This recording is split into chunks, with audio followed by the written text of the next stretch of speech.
like for me. So like so I carried my son, but it wasn't planned. Okay. It wasn't like, and I was my partner at the time. Him and I had been together off and on for quite a while. And the doctors told me that I had too much damage from my past, that there would be a possibility of me even carrying. When they were dealing with your endometrial lining? All that stuff. Okay. Like they're like, so all those procedures made it actually more dangerous. Yeah, and they said that it just probably would never happen, and if it did happen, it probably wouldn't.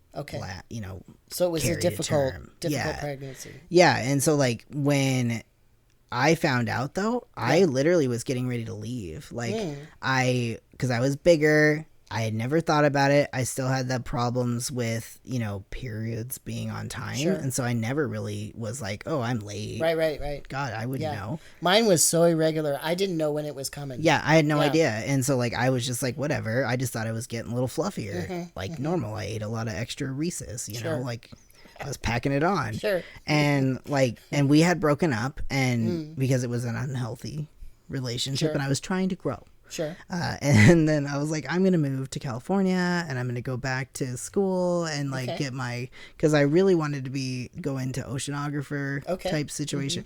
Anyway, so that was the plan. And then I got kidney stones. You live far from the ocean. I do. As far as I feel as far away. You had kidney stones. I had kidney stones. Okay. That's very painful. Yeah. And then that brought me into the ER. Yes, it does. And they yelled at me in the ER because they're like, why didn't you tell us you were pregnant? I'm like, what? Oh. I was like, I'm not. It's weird how doctors do that. Yeah. I once had a doctor accuse me of abusing steroids. And I was like, no. I'm a trans person. I take them as part of who I am and because I need to replace endogenous hormones. Yeah. Yeah, it was weird. But this doctor got mad at me. It was like because he's making an assumption. Yeah, they thought she thought I was being a criminal. Oh, like, oh my goodness. Yeah. Yeah, she got really mad. Anyway, so annoying. Didn't you know you were pregnant? No. She and they were so like, upset with me, like because of it, because you didn't know. I had no idea. But there's a lot of bigger people who don't realize it because they're bigger. Yeah. And so like, and I was actually starting my transition and this was all more mentally. I had started doing the social that. Part. Yeah. Where I'm just like, I cut my hair off and I was dressing more masculine and I was trying to move my life the right way, right? Yeah. Of happiness. Yeah. And then it was like, oh, crap. Pregnant. Yeah. Yeah. And honestly, like, did that feel dysphoric at all? It was very dysphoric. And my son, do not get me wrong, like, I am so proud of my son. Like, he is. Yes. And he's beautiful and he's got a great heart and he's just hilarious. He's a giant, by the way, which is also really funny. Yeah. He's like 6'3", almost like 375. He's just a tank. And then there's me and I come up to his armpit. So, but well, I bet you're a very good parent because there's this soft sweetness, loving thing coming from you, you know? Thank you for saying that. Yes. He is, but he's the only one and that's why I was like, no, I'm good. That was like, I wasn't planning on having kids because just, life in general and they're like, your body doesn't do it. And I didn't want to do it. Yeah. And, if I was going to have kids, I was going to plan that later and I was going to adopt or, become a, foster parent. Yeah.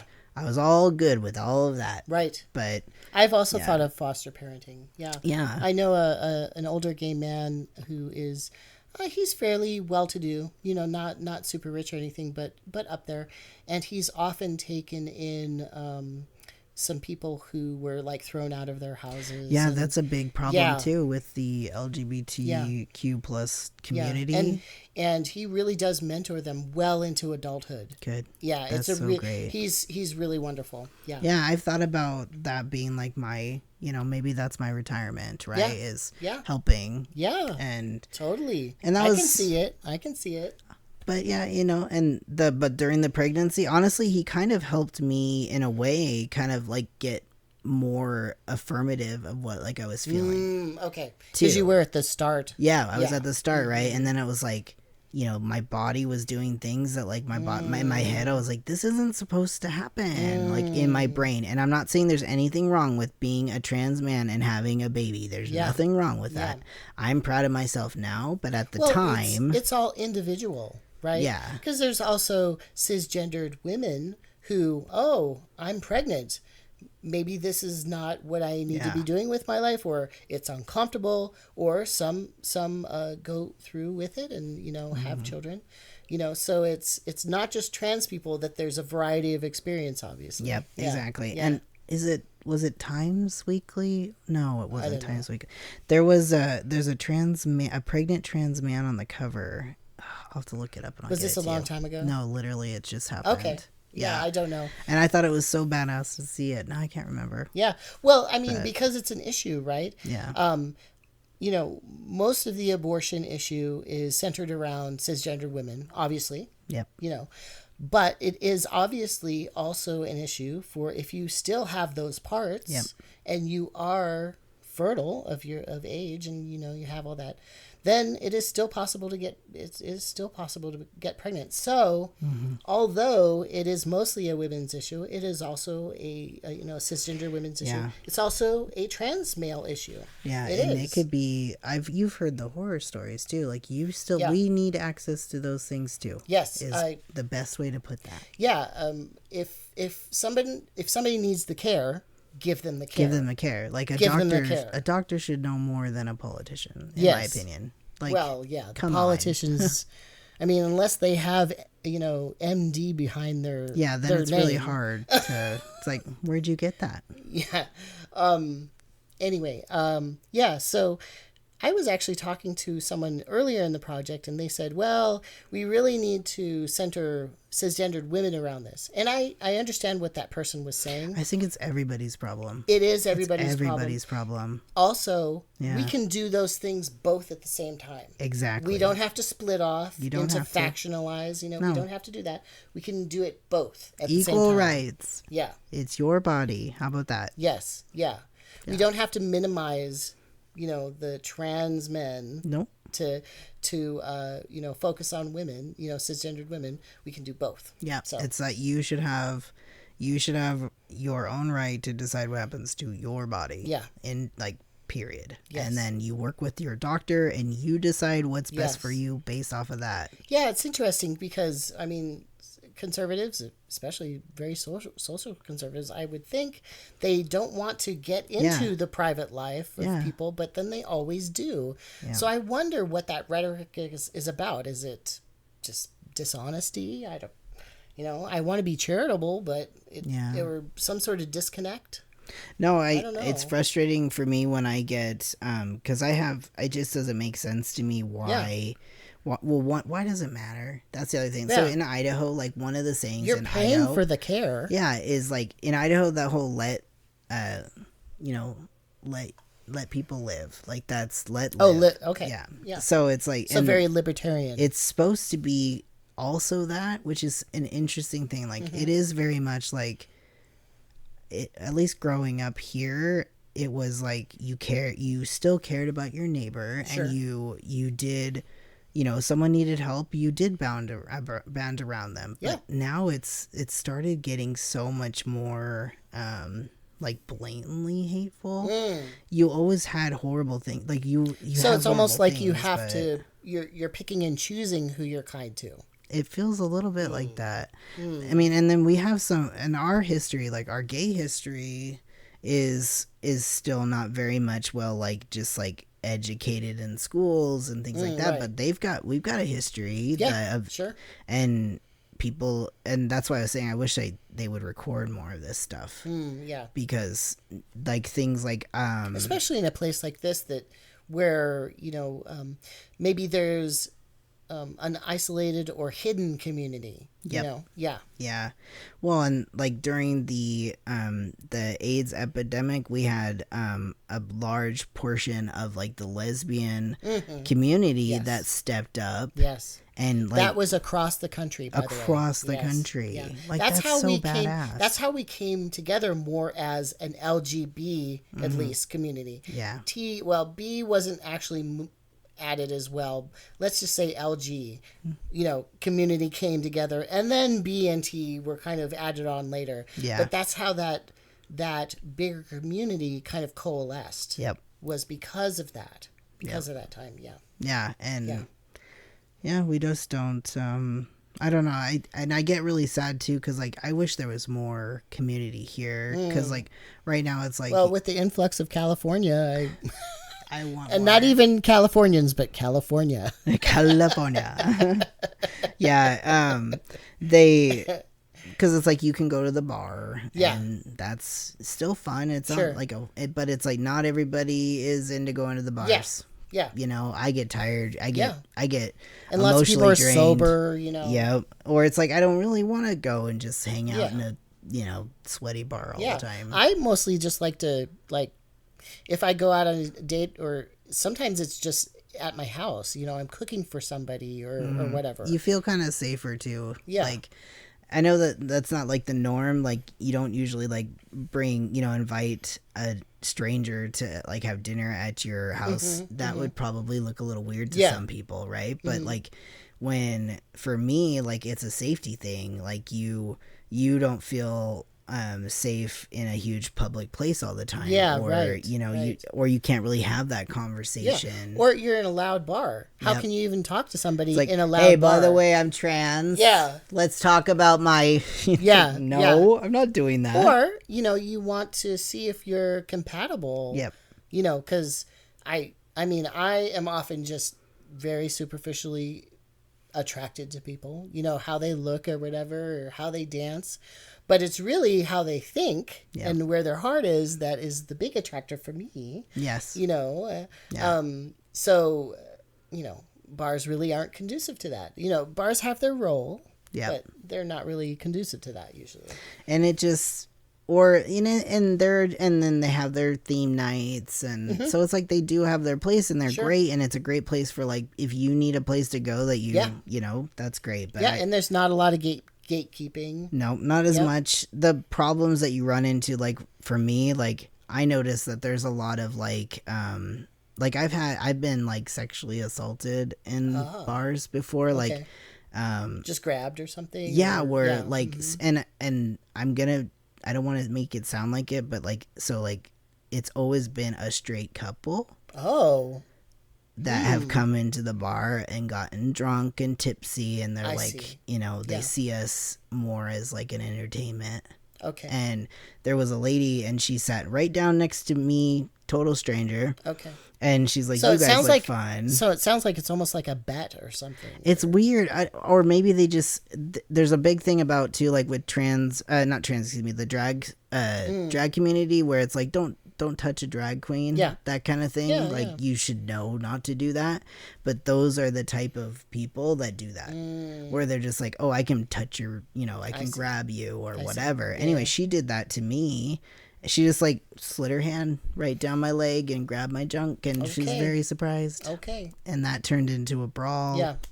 Because I have had a brawl. Yeah, because she told her husband that I didn't have a dick. Oh God. Yeah. So that was fun. And that turned into a brawl because of...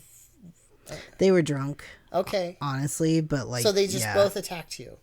Well, she was cussing and yelling and all the... anyway. Goodness gracious. I've had some doozies. I mean, not only did the person violate you, but... Yeah. It's like, you just... Wow. Yeah. Yeah. I've actually been felt up by gay men, which is not great. But... I think in some ways it's part of the gay male culture. Consent is a thing. Yeah. Just saying. So for me, coming from a place where I grew up female it feels a lot different. It does. You're right. Yeah. You don't take it. You take it differently. Yes. Because cis males they're used to just doing the whole punch you or kick you in the ass or all kinds of things. Yeah. Or other things. Yeah. Other things. Yeah. Yeah. What's that? In gay male spaces. So many things. So I have not been used to that. So what it does with me is I tend to not partake. Go. Sometimes you just feel like, and I hate that. It makes me sad to hear that because we need more. We just need more representation, I think. Yeah. Too. Yeah. I mean, when men have talked to me, when they've actually, asked me, hey, are you interested or something, then I can voice yes or no. Yeah. But when it's just, under the table, it's like, whoa. Yeah. What is that? Oh my gosh, I've had that happen too. Yeah, and you're just like, if I did that, if I did that to you, you'd probably like it. But anyway, I would not do that to someone. Yes. The guy that did it back to you, you can't really say it back because it's like, okay, But unfortunately, this happens in pretty much all communities. I mean, our culture does not seem to value consent in any way. Or they act very surprised by it or almost offended by it. Right. It's why are your feelings hurt? I don't want you to touch my junk. That's really all it is. We can talk. Or maybe I'll change my mind later. I don't know. Now, no. Or at all. Yeah, or don't touch at all.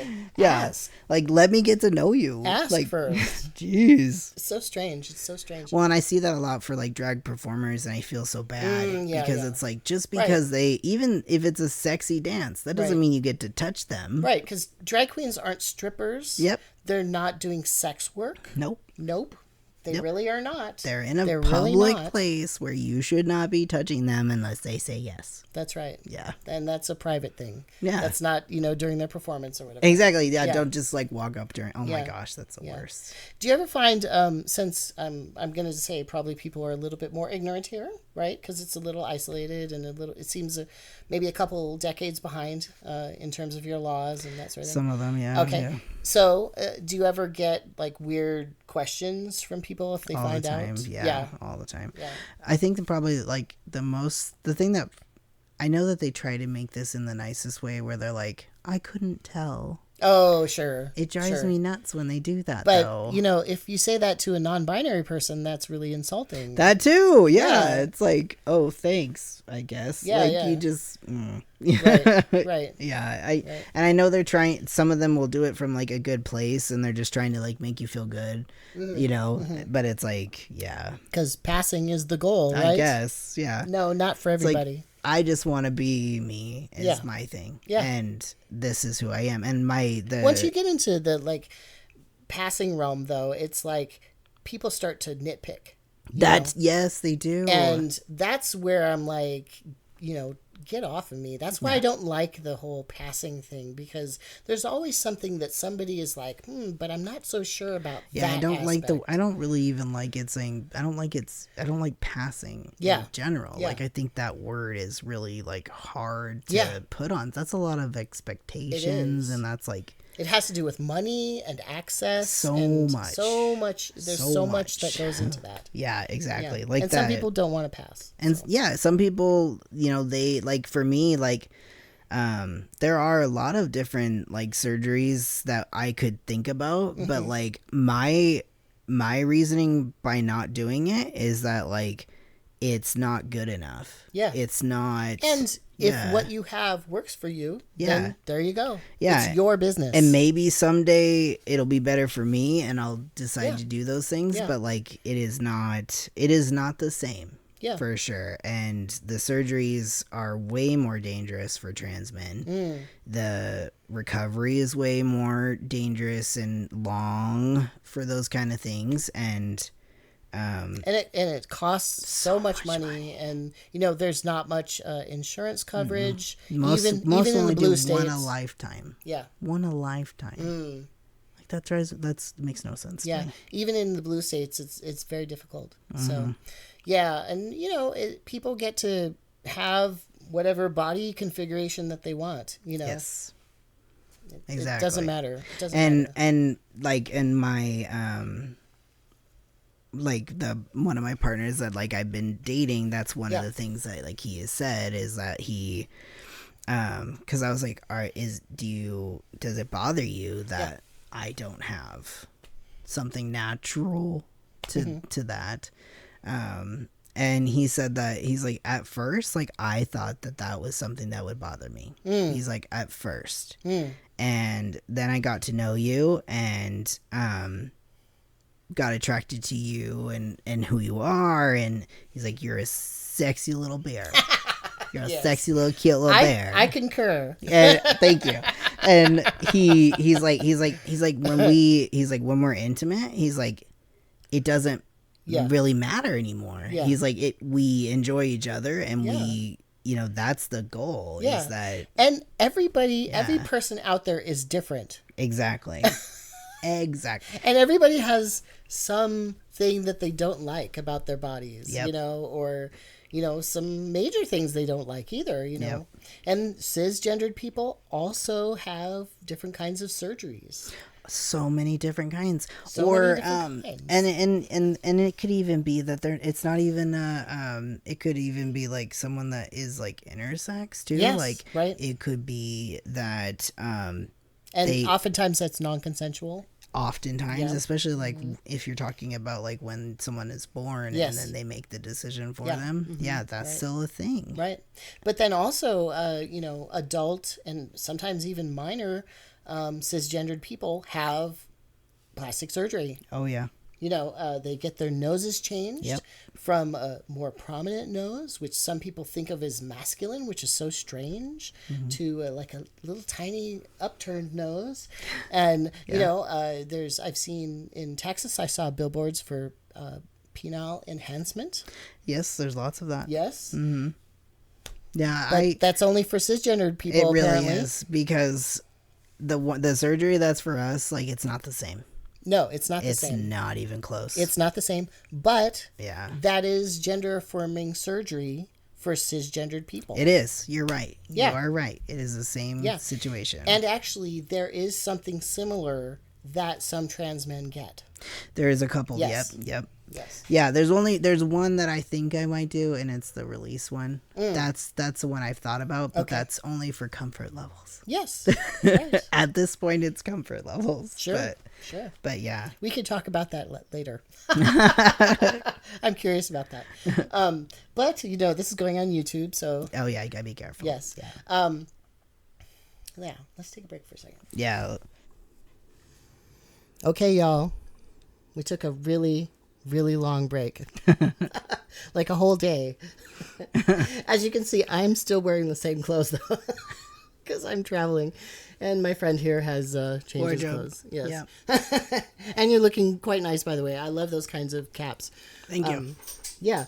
So we also ran out of daylight yesterday, and there was an interview when that happened once, and I'm trying to be more cognizant of that, because I get into conversations and I just don't realize that the conditions are changing around us, Yeah. So, So we're starting again. And I was thinking we could talk about hormones, right? That's a hot topic. And, you were mentioning PCOS earlier, which is also something that doctors have said that I probably had when I was younger. I wasn't diagnosed because I had very little medical care when I was younger, actually, because of growing up Christian Science. Oh. They don't believe in doctors. It's more like a faith healing tradition. Excuse me. And so you mentioned to me that you actually went on what we might call female hormones. Yeah. Yeah, and what was that like? Like, how was that topic broached with you, and how did it feel, et cetera? It was one of the things that it was actually like a requirement for like me to work towards my like actual hysterectomy, was that they wanted to like cancel out that as like a final treatment. So it sucked a lot. And how old were you? At that time I was around, I want to say like 16 or 17 ish. Okay. Yeah. So 16 or 17. Yeah. And then you went on, estrogen? No, it was just, well, I guess it would be estrogen, but it was birth control. Okay, birth control. Yeah. And those, birth control is very similar, if not the same, as what trans women take, right, in their transition. So it's interesting that, you as a minor were taking that in a medical sense. And also, other minors take hormones for medical care, whether that has to do with being shorter of stature and doctors not wanting the epiphyseal plates in the long bones to fuse yet.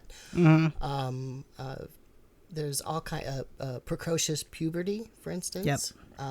Hormone blockers can be used for that. But then when it's applied to trans people, suddenly it's a problem. Yeah, exactly. It's so strange. Yep. And I think it's interesting too. So I had probably had PCOS as well, and doctors were trying to force me to get on what they gave you. Yeah. And I said no. Oh, wow. Yeah. Yeah. And eventually that landed me in a mental hospital. Oh, no. Yes, because that was taken as a form of defiance.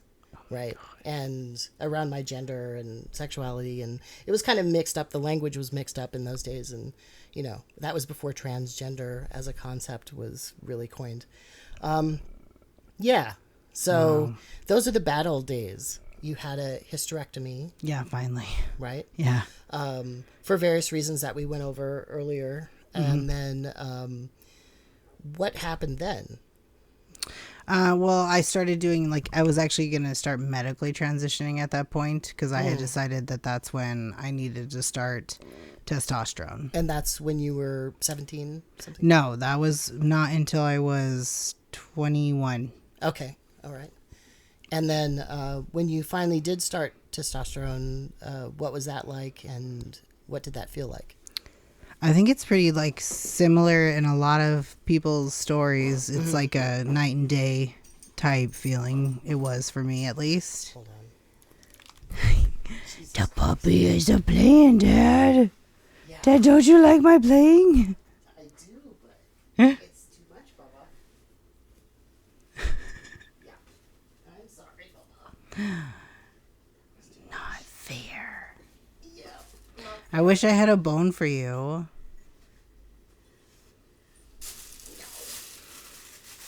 Okay. My cats would just stare at it. The reason why I'm asking is because you have kind of been inundated by different regimens. Oh, yeah. Medically. Yeah. So, Always trying something different. yeah. So. Yeah. So when I first started my medical transition, we started out with shots, but the shots they have different oils that they bind them with. Right. Okay. And some of them my body was not happy with. Yeah. So Yeah. So some of them use cottonseed oil, which some applications it's put into food, but it's really not a food grade kind of oil. It's more like an industrial byproduct. And because cotton uses a lot of, they use a lot of pesticides in the production of it. Yeah. Some people react really badly to it. Yeah. And then less commonly, there's one that is commercially produced that is with sesame seed oil. Yeah. And that one I'm okay with. The grapeseed one, though, that one, I got the same kind of burn. I've never even heard of that. So, yeah. And then, Once again, that's kind of a byproduct. Yeah, it's another, yeah. So, the shots, I ended up getting to a point where, because I also have full body arthritis, so my hands were not working the way that they used to be able to give myself shots. And so I was having to basically train a buddy to come and give me a shot every week. I've heard of that from other trans men who have phobias around needles. But that's the only way that they can actually get testosterone into their system. And they're 1.5-inch needles. That's intimidating for most men. Right, I'm just saying, most men in general are not happy with, that much of a needle. And it's not like you're putting it into a vein or No. somebody else is doing it and doing. They have special techniques like that nurses and phlebotomists use where they will tap and it distracts your nerves. But nobody's doing that when you're doing it yourself. No, it's a lot of just like close your eyes. And when I was doing it myself, I was always really afraid to do it. And so I would have to fake myself out and do that whole like, look to the side and fall. Okay. On occasion, I'd have to do like just the fake out to get myself a shot. Okay. So once I was in, I was fine. Yeah. Then I could do it. But it was just the whole like 1.5 inch needle in my thigh. Yeah. Thing. It's actually only the, even though some men do get like bruising in the area, like if they do it on their legs or on their buttocks. Usually I think when I've done it on my legs, that's usually when I've gotten bruising. Not so much on the buttocks. Yeah. But it's usually the skin, that very first layer, the skin that where it actually hurts. Yeah. Once it's in, it's actually okay. Oh yeah. But, and it's not even, and I think I'm more afraid of it than anything. It's like, I think maybe if I look back, maybe like 4 of them and I can remember where I was like, damn, that sucked. Sure. But other than that, I can't really remember them. Yeah. So you were mentioning having difficulty with some of the carrier oils. What do you do about that then? Well, we did try alternatives. Yeah. With each alternative comes its own bag of worms because you have to have the special approvals a lot of the time. Okay. That could take however long. Like this last round of trying to get on patches, that was like a 4-month process. And then it ended up where they hadn't gotten updated information that they were going to stop producing that they had stopped producing patches. So the manufacturer stopped. Exactly. Okay. And then no one told me as I'm waiting for approval. So I was having the drop because like I wasn't getting my shots because I stopped doing the shots. I was going to switch to patches, and then it's been a nightmare. But anyway. So the patches are more consistent too. They could be. And and it's just finding something that would work with someone like me who has, my hands are starting not to work anymore. So it's like I need like a long-term solution where I can be independent. Yeah, and just easy and And they don't make the auto injectors for like oil-based yet. Okay. So which would require like the bigger needles. Okay. And then what about gels? I've tried the gels before. Problem with that is that one, you don't want it to rub off on anyone. Right. And, well, I guess if you date men like me, they don't mind a little extra tea. But still, you don't want to do that. No. And especially like if you date women or you have children. Right. And even animals. Right. Yeah. Right. Yeah. So there was that, but honestly, it didn't work. My body was a weirdo again and didn't absorb anything. I went to like 0. Yeah. I personally didn't like gel either. No. Yeah, and it was just you get dry skin and rashes and yeah. Sucks. And then there's also what's another one? The implant. Yeah, I did try the implant. That was like it was not because things wear off really quick on me for like pain meds. That's right. You were mentioning you metabolize medications pretty really fast. Yeah. She had numbed me like with the just the shot, and they do a little incision and then they put in these pellets, and there's usually like 6 is like the 6 to 8. Yeah, and then they dissolve over time. And they dissolve over time, exactly. But literally after like the first one, I felt every single one, and it just didn't work as well as like my body. Okay. And it didn't absorb, and I didn't even get past, because like for testosterone range, it's like anywhere from like 300 to 400 to topping. You don't really want long term over 9 to 1,000. That's pretty high. So I was. When I did the implant, I did have testosterone, but I was only around like 325. Okay. And I noticed me, like emotionally, physically, if I'm not at least at a reg, like 6 to 7, that's about I feel like my sweet spot. Yeah. Comfort level. Yeah, and men, whether they're cis or trans, have a variety of ranges. Oh, everyone's different. Everybody's different. That's why you can't trust. You can't just go off of another guy's prescription just because like you might be like a 0.25 or whatnot doesn't mean I should be. Right. And I've heard of some pretty sad horror stories of guys thinking that that's what it was. They, they get the back alley testosterone and then they don't overdose themselves. That's not how that works, but they end up where their red blood cells just end up getting so thick and they just get sicker and sicker. It's just, you want to make sure you're working with a doctor. Yeah. A legit doctor. Yeah. Yes. And testosterone is a controlled stuff. It's a control. Exactly. It's pretty well controlled. Yeah. Although now there's a problem with a shortage of testosterone. Shortage. Can you talk about that? I've been through shortages before, but for different reasons. What's the deal now? Honestly, there's I'm getting so many different. So for first off, I had the one testosterone in a vial that I was using that I found that was okay, and it wasn't causing rashes and stuff. And then after COVID, it just stopped sending stuff to the United States. Okay. I didn't get any other answer other than we're not sending anymore. Okay. And so that's when I had to start that whole weird let's figure something out journey, trying all the different testosterone methods. And now so it wasn't just trans men that use patches. Yes. So cis men actually use them more regular at that point because they're easier to get for cis men. Right. And they are the way that they prescribe them too, because I've asked about patches and different things, and the implants. And what they do is they put them in the groin area so that it is near the testicles of a cisgendered man.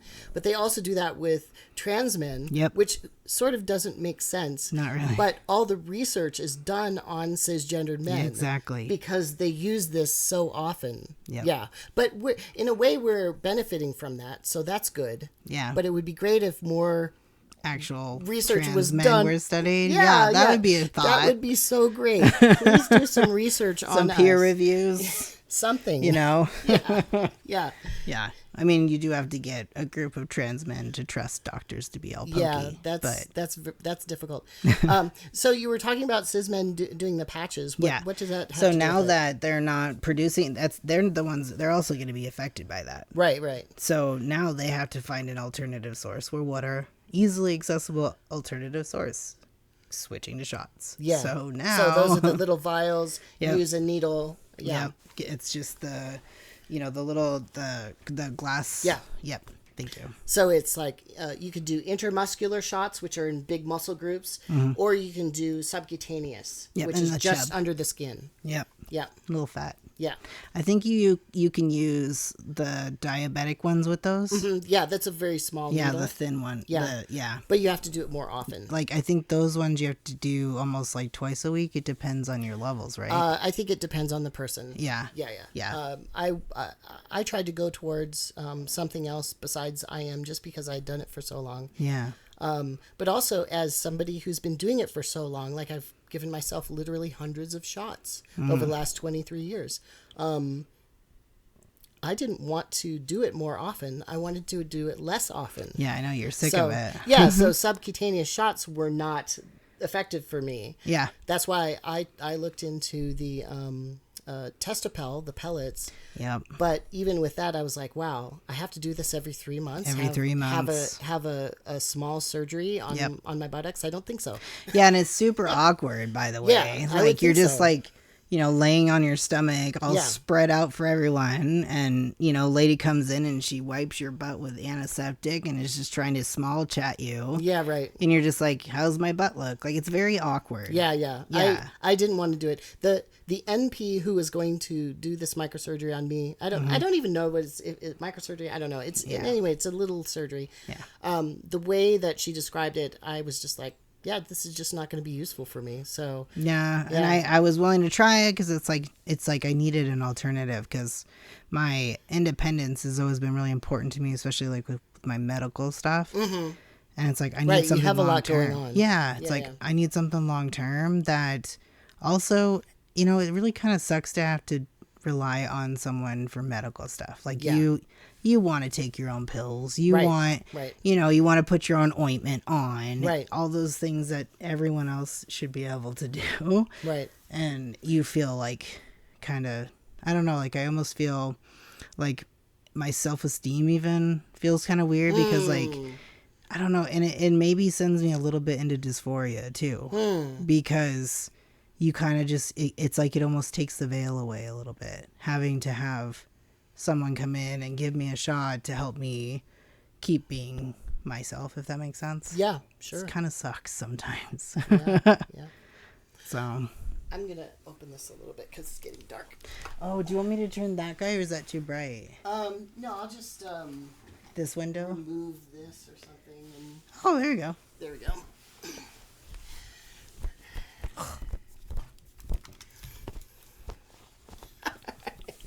So I'm trying to maintain the same level of light. It keeps going down, and I'm, you know, kind of opening it this up. Is a good light. Yeah, I think this is a good light. Yes. What we're dealing with is not having the air on because it's very loud. Yes. So we're trying to not get too much light in here because it'll warm up. Yeah. But then we need enough light to be able to do this. So Harry. Yes. Anyway, yeah, me too. Yeah. It's amazing actually when I'm in Alaska and sometimes I'll shave my beard off. Really? And it's like, oh, it's so sensitive. And then it's like so cold. Yeah, it's very it's sensitive. weird to get used to now. Yeah. Anyway, so there's kind of a shortage now of testosterone. Yeah, I've had to go to and then not, you know, just alternatively, I always have issues with pharmacies, but I've had to change pharmacies multiple times. Do you think that's from being in like a red state or? Honestly, I'm not really sure. Okay. Because I've had it is definitely more annoying now than it was before. Okay. Because when I was younger, when you looked cisgendered. More, yeah, okay. Exactly. Mm-hmm. And now it's more very blatant when they won't want to help me or they give me the runaround where they're do they lose paperwork or you need to call your doctor and ask for this like special refill request, and that always takes like an extra 24 to 48 hours. Yeah, and it's like, oh, by the way, it's a weekend day, so give us a couple more days, and you're just like, God damn it. And then it's like 4 or 5 days later, you might get an answer. Yeah, I've gone times where I've had to wait for almost 3 weeks before I got a shot. Yeah. And you just get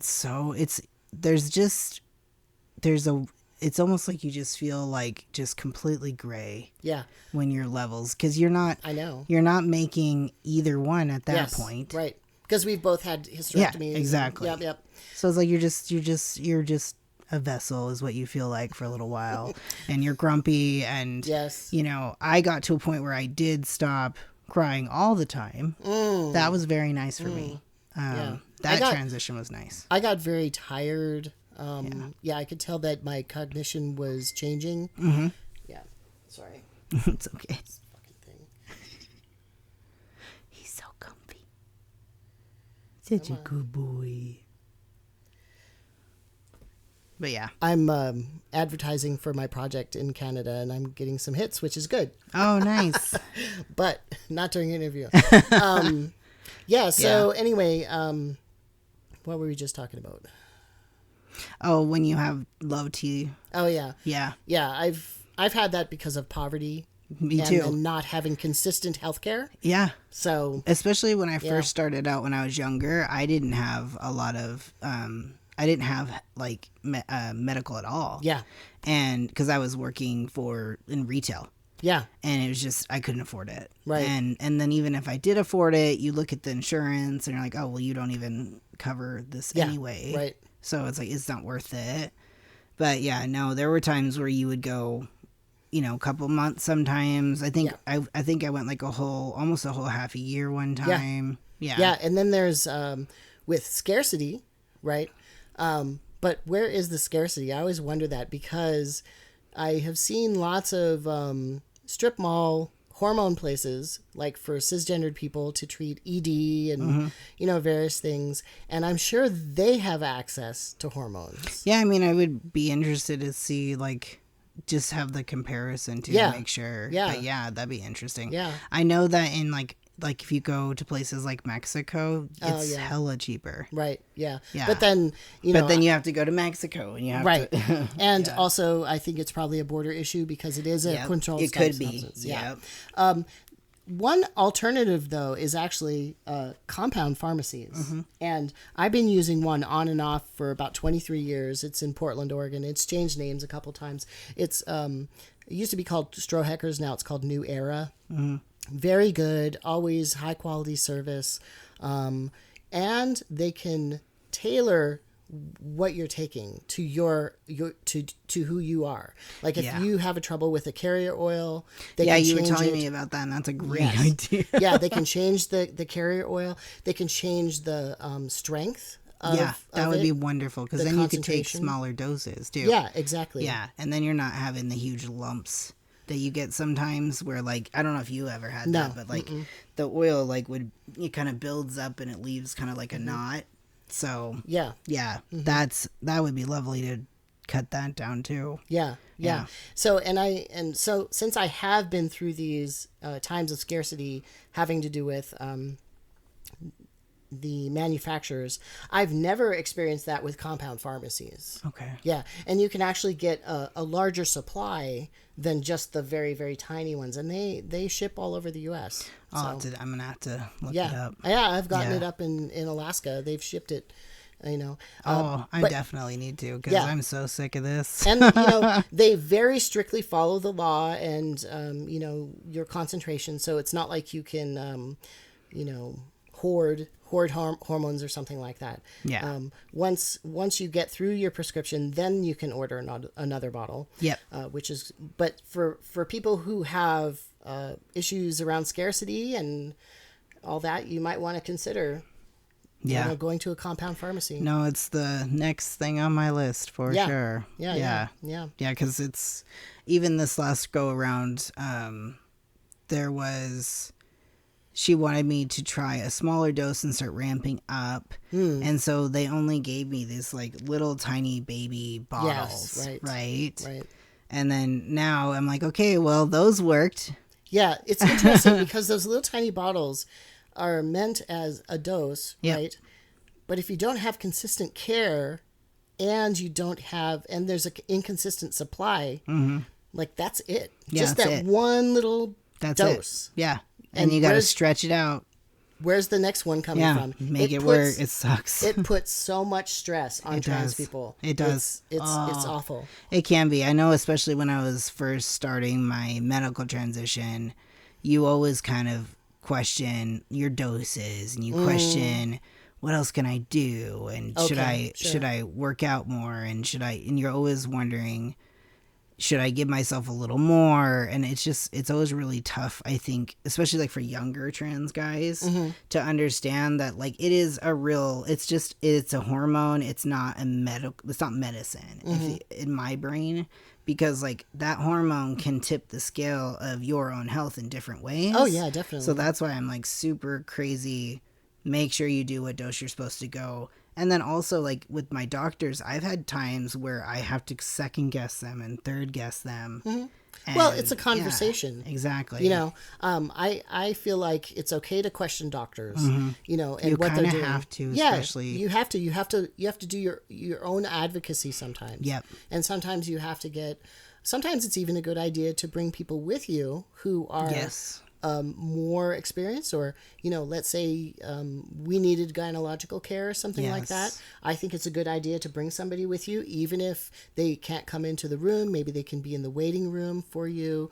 I just feel like that's a good idea, because it's very hard to advocate for yourself when you're in the actual appointment with a doctor. Especially like, so and it is getting better, but like, so for like instance, when I went for my evaluation for my hysterectomy, the little gown they put me in was like pink and flowers, right? And you mentioned fluffy, that, yeah, so horrible, right, and like and like all the pretty little girly flowers everywhere, which now I loved looking at them, I admit that, sure, but like you don't feel particularly like manly in that situation. I remember getting a I think it was a pap smear, which if you still have a cervix, you need to still do it. You need to still do it. Yep. And my doctor was actually a trans woman, which was awesome, but you know, right as she was finishing, she called me a good boy or something, and I was like, "Oh, no, that was unnecessary." I understand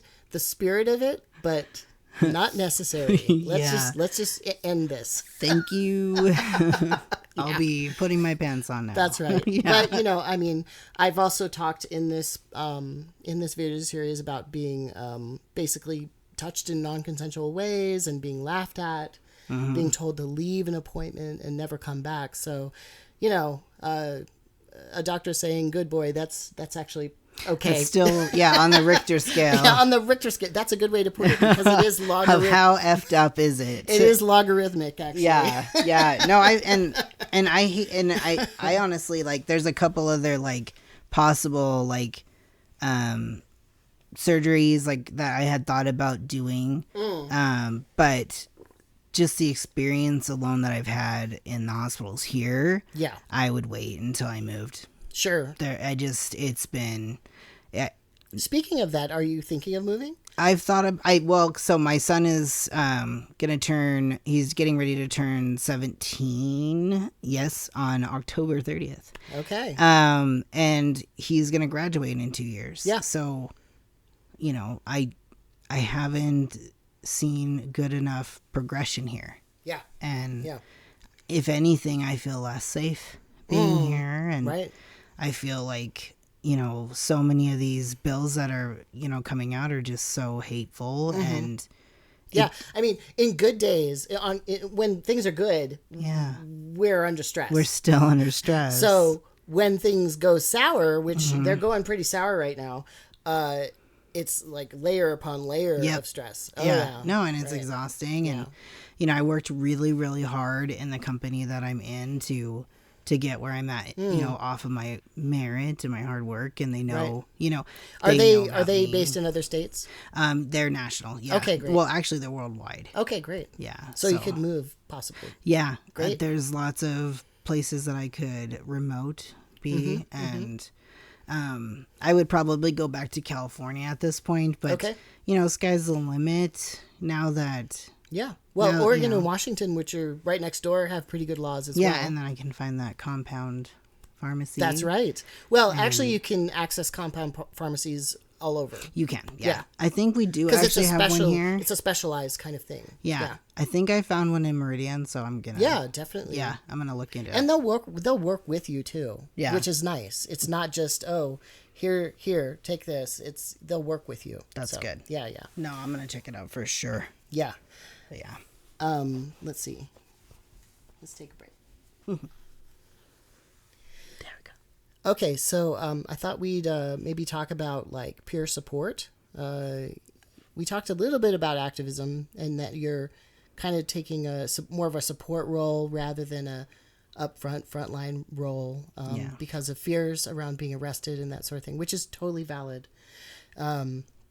It's something that I'm also afraid of. I hate to admit that, but it's true. Yeah. Yeah. Hate to admit it. I hate it. Yeah. Yeah. And I hate admitting it. I hate admitting being afraid of that. But I legit had friends that have had situations where they ended up in jail and bad. Yeah. So where have you gotten, I guess, peer-to-peer support? Like, it's kind of common for trans men to kind of seek out, like go to community centers or LGBT centers or even like therapists will sometimes suggest a kind of a group therapy kind of situation. Have you ever done anything like that?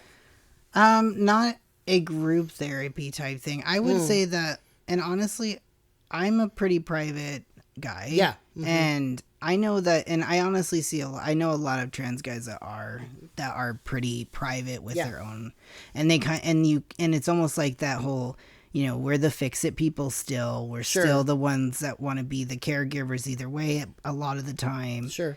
I've been to a lot of group therapy and peer-to-peer groups, though, over the last 25 years or so. And, the mixed ones are not well attended by trans men. It's usually dominated by trans women. Yeah. Just in my experience. But, there's also ones, I find those fascinating, though, because I want to hear what trans women go through. In those environments, everybody's, kind of sharing in their experience. And then there's also ones that are specific to specific groups. It's true. Like, for instance, there's sometimes ones that are based on ethnicity, or being trans men, or non-binary, etc. And those can be really focused and really nice, a nice way to get support. Yeah. Yeah, I mean, before COVID, we definitely had, I would say we were growing towards having more of that, like, individualized type, hey, you're coming out, trans guy, let me introduce you to so-and-so. They've got this group. Okay. We'll get, that you can join. What kind of setting was that in? So that was a Facebook situation, like a Facebook group. Okay. And then the group itself would create the events, and we would meet places and like cafes or something, or like pool parties, sure, potlucks, just trying to have real barbecue. Yeah, just like community. Yeah. Right. So that's social as well as, there's other elements of support there. Just being yourself in a social setting and having that interaction that's safe. Right. That's right. another thing. Right. Yeah. After COVID though, it's just, it's died out, and honestly, I've lost a lot of trans friends. Oh, really? Just because not much contact? There's not contact. I actually lost 4 of them to COVID. Oh. Yeah. Wow. And that was pretty horrible. Yeah. In such a small community, too. Yeah. And I think that the other thing, too, is that we've had a lot of them have to leave.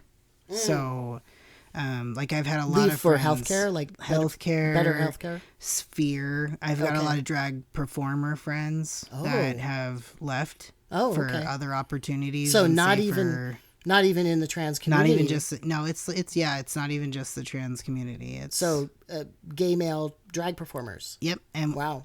And especially here, what I'm really proud of though is that like our drag here is starting to go into more like gender as a spectrum, and I love it here. So we have cis female drag queens, or kings, whichever they prefer, right? Or gender neutral. Well, that's the thing about drag, right? It's really over the top. And and I love it. And that's one thing. It's performance. That's one thing I do like to do. Yeah, is I do like to get kind of cute and then go to the bar. Do you ever perform? No, I'm a chicken, but I do help the performers. You help them by what?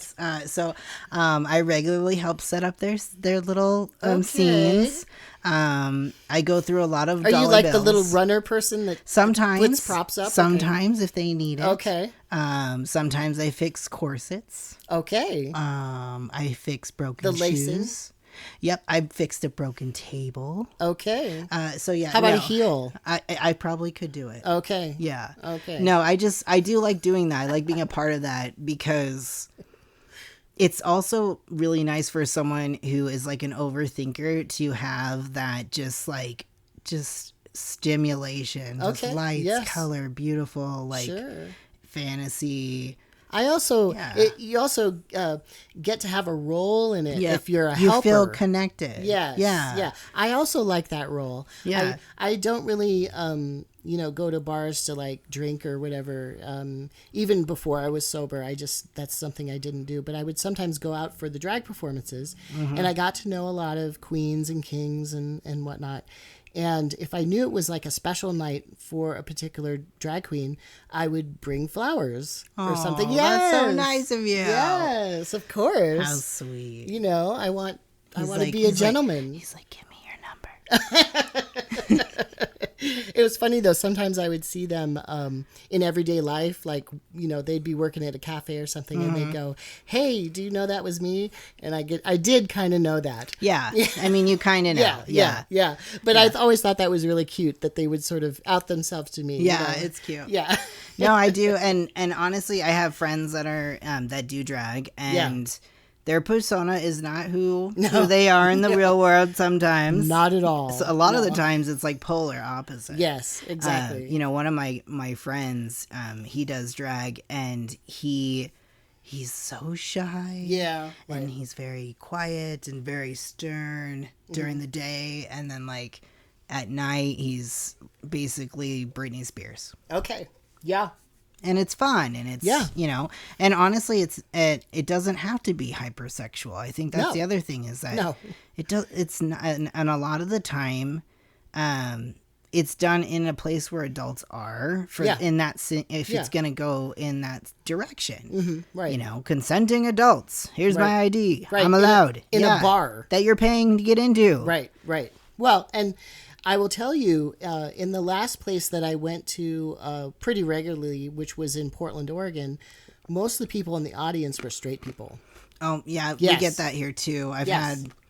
Yeah, so straight people do appreciate drag. They do. Yep. And it does make them feel involved. Yeah. You know, I have at least even some work friends. Actually, there was a lady today. She's adorable, and she has something where her hair doesn't grow in perfectly, and so she alopecia. I don't know what it is, but and I don't want to assume, but I know that she always has to kind of keep it short. Okay. And she always looks adorable with it short. Either way, she's adorable.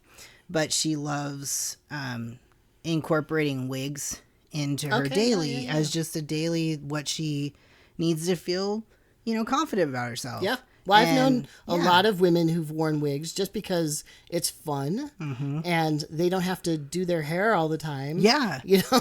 Or it and they can change color from day to day. Yeah, you know? Why not? Yeah. And I actually, she had never met a drag queen before. Okay. And she was having trouble with her wigs. And they're like the lace front. Don't ask me. But they're hard to do. And I introduced them together, and like he showed up at her house in full face and gorgeous, and he walked her through getting her wigs perfect and so trimming. Kind of a tutorial from a drag queen. He helped he was so sweet to do that, by the way. He spent like 3 hours just like getting all perfect, like blowing out a couple of So well, that's sweet. We have a lot of really decent human beings. Yeah. Right. And I think that's another thing I would love for people that make assumptions about our community to just get to know us a little bit more, you know, because it's like we're normal people too, you know, and just because that I think there was like a saying that I heard the other day too, and it maybe can be taken negatively, but it was that our love is not their love. Have you ever heard of that? No, but I don't think I like that. I know. And I don't think I was thinking about it today because like I know that I used to feel very guilty about not aligning with society, right? Sure. But I had never seen like healthy gay relationships. Sure. And well, a lot of them were hidden. Yeah, they're hidden, or you see the stuff that's in like mainstream, you know, like Will and Grace. That's about the extent of gay that I was really exposed to. And it's done for laughs. And, and it's like, I don't think that's me. Yeah. You know, so that saying, like, it was like a double-edged sword because it kind of made me feel better about it too. Because I was like, I am different and my love is different, but it's equal. Does that make sense? Yeah, I still don't like it. That's okay. Because we're all humans. I mean, we all have the same, you know, capacity for love and compassion, and there's not anything like alien about gay people or trans people. No. But I don't know. I think that I don't know. I like my sense of family is a little bit different now that I've you know become actually like in my community. Okay. I build my family. Okay. You know, like a chosen family. Yeah, I love that too. Which you can find that everywhere too. It's just it's something that I know I'm really proud of. Us. Like, so speaking of that, yeah. I've been slightly trying to convince you to go to a conference with Oh my God, yes, I know. With some other hairy gay men. Yes, the Bear Conference. You know, it's a... Well, you know, that's a form of, you know, that's community, and I'm sure you'll find... I do want to go, but then also I'm nervous. Yeah, because right. There's still a small section of the bear community. Yes. That is very much phallic based and cis male. Well, like you just said, though, it's a small sect. I need to get over it. Right. I know. Because then there's the 98%, the other 98 men who are like, oh, hey. Yeah, I'm just a normal little furry dude. I know. Right. It's not like you're going to have sex with all of them. Oh, God, no. That's a lot of work. Maybe one or two. Who knows? Or maybe I'll sit by the pool and eat hot wings. That's for right. fun. That's I probably will do. Yeah. And or just watch. Maybe get in the pool. People watch. I'm good at that too. Do you think you'd get in the pool in public like that? I've been getting more. I'm pretty comfortable now. Yeah, good. I'm getting better. Good. And weirdly, the parts that I don't like about my body is like the skin from when I lost weight on my back. Sure. That's what bothers me. My scars, I'm proud of my scars. I worked hard for these things. Okay. And they hurt. Yeah. So I proudly walk around. And there's a lot of men that have had like different other kinds of chest surgeries. There's a lot of men that have weight loss like I did. Right. And they have to have open heart surgery. Or open heart down the middle, yes. up and down. They have very similar. Right. So at this point, I've kind of gotten over people making their... And then if they want to come up, I've just told them I was a Time Lord. So what? Like from Doctor Who? Yeah, because I've got, I got two hearts. I see. Okay. All right. All right. Anyway, I think that's a pretty good place to end. I hope that you do go to those events because, I think I'm going to try. I will say that, older people, you don't have to take anything I say as advice or whatever, but I think when you're younger, you should try and do everything that you can. Yeah. Everything possible. Yeah. Because as you get older, maybe you'll have more responsibilities. Who knows? Maybe you'll have less because your son is graduating. It's like I'm done. Yeah. But, your body slows down a little bit. You have a little less energy. It's just fun to really just pack in as much as possible. I think whenever you can. I definitely, especially since now I've gotten to this point. Yeah. And after the weight loss, I've worked really hard on myself with, counseling. Yes. And I write and I do the work. Right. And I feel that now I'm more comfortable with my body. I think I'll be okay. I think you will be. I overthink everything. I think you'll be fine. So. You'll be fine. You'll just... I'll send you a picture. If nothing else, you'll be on your bar stool and you'll have lots of eye candy to check out. This is true. I do like eye candy. Yes. So, yes. Yeah. I'll enjoy your adventures through your pictures. I know. I'll just send you some. I'll go live. Shh. I know. I'll still be on the road. I'll probably be in Yukon and you'll be in Canada. I'll be. Here, I'm gonna warm you up. Instead of bears, I'll be dealing with real bears, real ones. Yeah, I know. Real ones, and mosquitoes, and whoever Cooper brings over. There's bison out there. Cooper, are you gonna protect him? He's like, I'll try. There's a really big chair here. It's like leather and it's huge. And Cooper is kind of a big dog, and it's now his big chair. Yeah, so. He's very happy. Hi. Oh, he's like, now you're talking about me. Hi, big boy. Anyway, thank you so much for meeting with me. Yes, of course. And thank you for your hospitality. I got to sleep in a bed last night, and wow, I really did not want to get up this morning. I was like, This is just too comfortable. I don't get a lot of visitors, so you're welcome when you come through. Just and I've been eating all your food. I do like to cook. And Cooper has been chewing on the cat toys and playing with them. Yes, they did try to meet. That did not work out, but maybe next time. But he loves the toys, though. He does like the toys at least. Yeah. Anyway, all right. So I'm here for a couple more days and have at least one more interview, and then I'm doing some gig work here, and then I'm traveling north to Oregon, Eastern Oregon, Eastern Washington, and then Northern Idaho, and then all points north. Be careful in Northern Idaho. Oh, I know. Believe me, I know. Okay. Yeah. Yeah, that's where they've got a lot of groups. I know. Actually, here in this city, I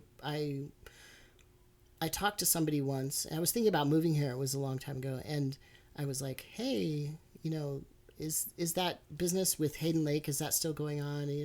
What's going on here in Idaho? And he was like, yeah, that was overblown in the media kind of thing. And, I know some of those guys, and they're decent guys. And I'm like, oh, fuck. So I decided not to move here. Oh, God. It's probably for the best at this point. Yeah. But this was a while ago. This was at least 10 years ago. But I don't know. Yeah. Well, honestly, I don't know where we would put you. There's it's so packed here. But, I'll put you in my closet. Sure. Yeah. No. I'll still be, living with my dog in my car. No. You can come in and steal my food and all these things. I'll go live at a hot spring. They have some really good ones here. Yes. And that's the other thing that keeps me here, too, is it's beautiful. Yeah. And I can it just takes me 10, 15 minutes and I'm in the middle of nature. Yeah. And I've got privacy and I can hike and I can, scream. Yeah, it's basically up the hill. Yeah, it's not any real direction you go. You're going to find something. Yeah. Yeah, or a cow. Yeah. Yeah. A cow, yes. Anyway, all right, thanks a lot. Thank you again. Of course. Have fun at the conference. I'll send you videos. All right, bye, y'all. Mr. Cooper. He's such a good boy. I know, he's a good boy.